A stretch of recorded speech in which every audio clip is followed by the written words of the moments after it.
तारीख है 7 जून 2026, दिन है रविवार। नमस्कार, स्वागत है आपका हमारे चैनल यूपी न्यूज लाइव में। तो खबरों में आगे बढ़ते हुए सबसे पहले नजर डालेंगे आज की हाइलाइट्स पर, फिर खबरों को विस्तार से जानेंगे। सीएम योगी के जन्मदिन पर पूरे यूपी में जश्न, अयोध्या से गोरखपुर तक हुए विशेष आयोजन। गोंडा में सीएम योगी का अखिलेश यादव पर निशाना, अयोध्या मुद्दे को लेकर साधा हमला।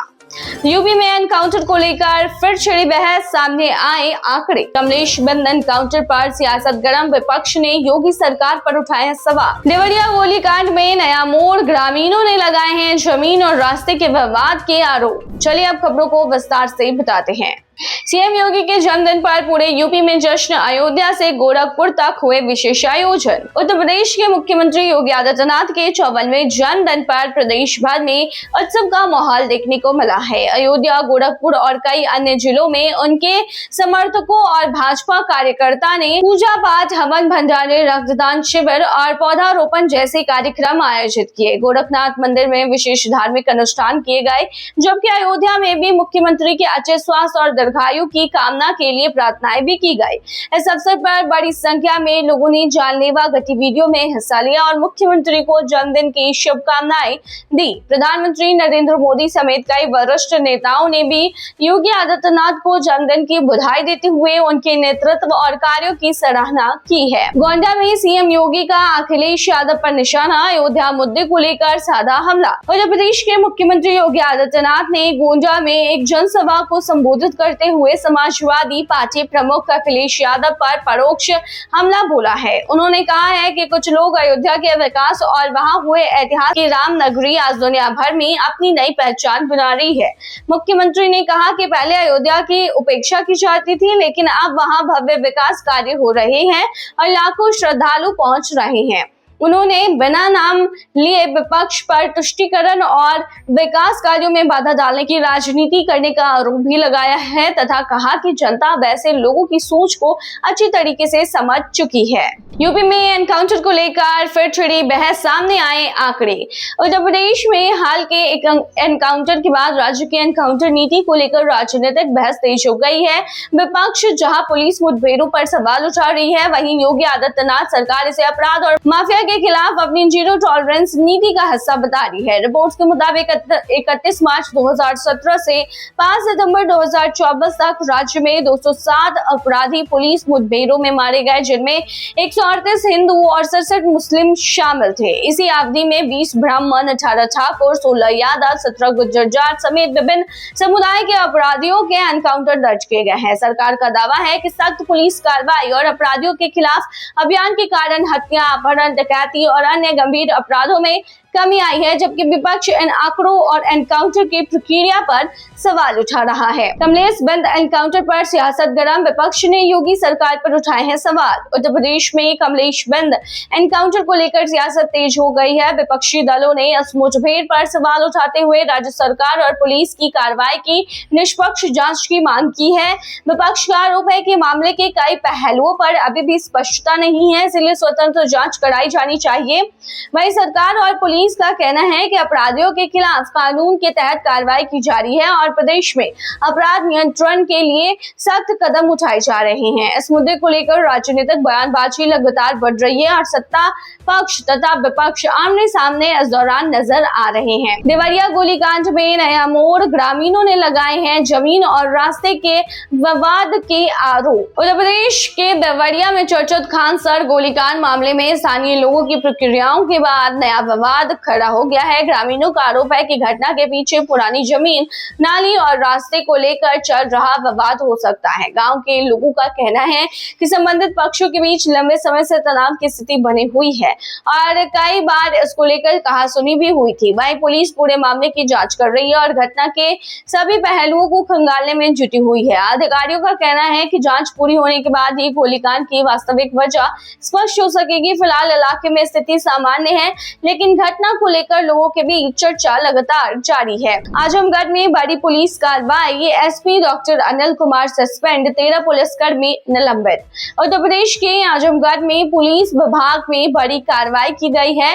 गंभीर अनियमितताओं और कार्यप्रणाली को लेकर हुए जांच के बाद पुलिस अधीक्षक डॉक्टर अनिल कुमार को निलंबित कर दिया गया है। इसके साथ ही 13 पुलिसकर्मियों को भी सस्पेंड किया गया है, जबकि 19 अन्य पुलिसकर्मियों के खिलाफ विभागीय जांच शुरू की गई है। बताया जा रहा है कि मामले में पुलिस कार्यप्रणाली और जिम्मेदारियों के निर्वहन को लेकर कई सवाल सामने आए थे, जिसके बाद उच्च स्तर पर कार्रवाई की गई। इस कदम को पुलिस विभाग में जवाबदेही तय करने और अनुशासन बनाए रखने की दिशा में महत्वपूर्ण कदम माना जा रहा है। महंगाई के खिलाफ सपा का प्रदर्शन, राष्ट्रपति के नाम सौंपा ज्ञापन। आपको बता दें कि मुजफ्फरनगर में समाजवादी पार्टी के कार्यकर्ताओं ने बढ़ती महंगाई, बेरोजगारी और आम लोगों की आर्थिक परेशानियों को लेकर विरोध प्रदर्शन किया है। इस दौरान सपा नेताओं और कार्यकर्ताओं ने केंद्र सरकार के खिलाफ नारेबाजी करते हुए प्रशासनिक अधिकारियों के माध्यम से राष्ट्रपति के नाम ज्ञापन सौंपा। प्रदर्शनकारियों का कहना था कि लगातार बढ़ती महंगाई से आम जनता का बजट बिगड़ गया है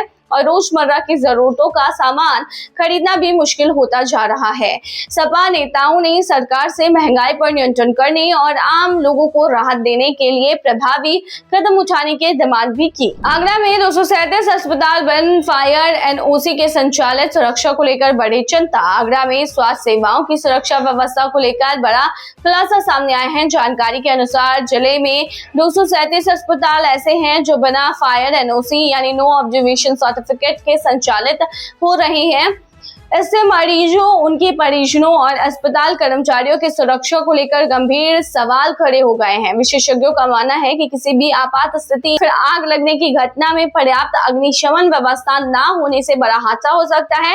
प्रशासन और फायर विभाग की ओर से ऐसे अस्पतालों के खिलाफ कार्रवाई और सुरक्षा मानकों का पालन सुनिश्चित कराने की प्रक्रिया जारी है। इस खुलासे के बाद स्वास्थ्य संस्थानों में फायर सेफ्टी के नियमों का पालन को लेकर कई बहस जो है वो तेज हो गई है। आगरा में 100 दिवसीय टीबी अभियान का असर, बड़ी संख्या में मरीजों की पहचान।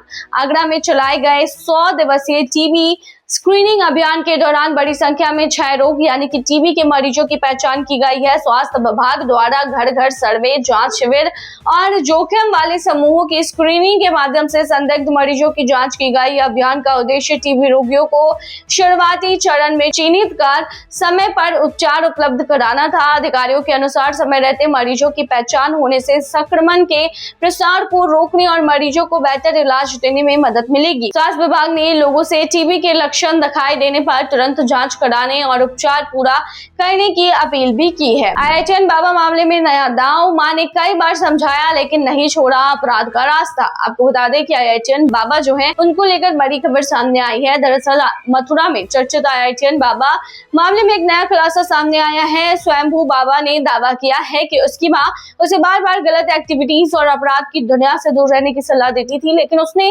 उनकी बातों पर ध्यान नहीं दिया। बताया जा रहा है कि परिवार भी उसके व्यवहार और एक्टिविटीज को लंबे समय से लेकर चिंतित था। मामले की जांच के दौरान कई नई जानकारियां भी सामने आ रही है, जिसके आधार पर पुलिस और संबंधित एजेंसियां पूरे प्रकरण की पड़ताल कर रही है।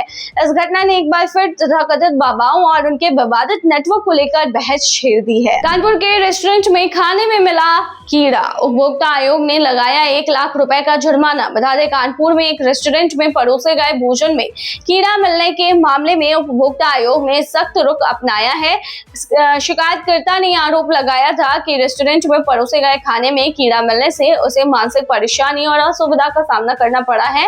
मामले की सुनवाई के बाद उपभोक्ता आयोग ने इसे सेवा में गंभीर लापरवाही माना और रेस्टोरेंट संचालक पर 1 लाख रुपए का जुर्माना लगाया। आयोग ने अपने आदेश में कहा है कि ग्राहकों को स्वच्छ और सुरक्षित भोजन उपलब्ध कराना रेस्टोरेंट की जिम्मेदारी है तथा खाद्य गुणवत्ता में लापरवाही किसी भी स्थिति में स्वीकार नहीं की जा सकती। इस फैसले को उपभोक्ता अधिकारों की रक्षा की दिशा में एक महत्वपूर्ण कदम माना गया है। झांसी में आरटीई दाखिले पर सख्ती, 267 बच्चों को प्रवेश न देने पर 25 स्कूलों को जारी हुआ नोटिस। आपको बता दें कि झांसी की यह मामला है जहां पर झांसी में शिक्षा का अधिकार आरटीई अधिनियम के तहत चयनित 267 बच्चों को प्रवेश देने में कथित आनाकानी करने पर प्रशासन ने सख्त रुख अपनाया है। जिला प्रशासन ने ऐसे 25 निजी स्कूलों को नोटिस जारी कर जवाब मांगा है। आरोप है कि चयनित बच्चों को नियमों के अनुसार प्रवेश नहीं दिया जा रहा था, जिससे अभिभावकों को परेशानी का सामना करना पड़ा है। अधिकारियों ने स्पष्ट किया है कि आरटीई के